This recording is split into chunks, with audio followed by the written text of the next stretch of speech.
Here's a list of 15 things most Christians don't know about Christianity. And if you do your research, you will find these things to be true. Number 1. None of the New Testament was written by any of the apostles of Jesus.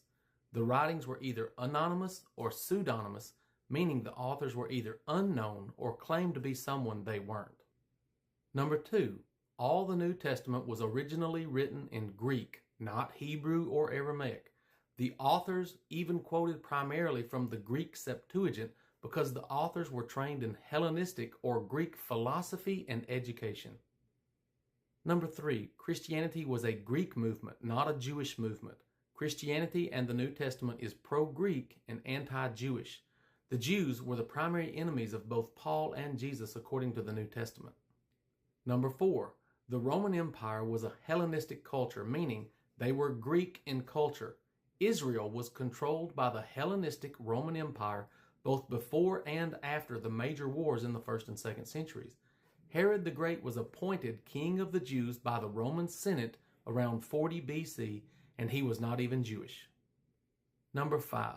None of the 4 Gospels identify their author internally. In fact, the internal evidence for Matthew and John strongly suggests neither Matthew nor John were the authors. Luke expressly states that he was not an eyewitness in his prologue, and even Christian scholars admit Mark was the earliest gospel written by someone who was not an eyewitness.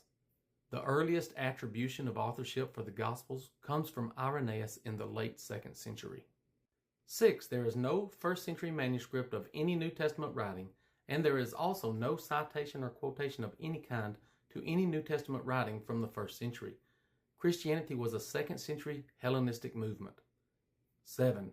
None of the authors of the Christian Bible were alive in the early 1st century.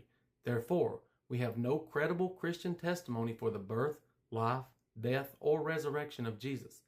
This explains why there are so many contradictions in the gospel narratives. Supernatural claims require credible evidence. 2nd century stories about 1st century supernatural events is not credible evidence. 8. We have no 1st century reference of any kind to Jesus of Nazareth. No one wrote about Jesus during the entire 1st century. This includes Christian and non-Christian sources. 9. Many scholars claim some of Paul's letters were written in the 1st century, but they have no credible evidence to back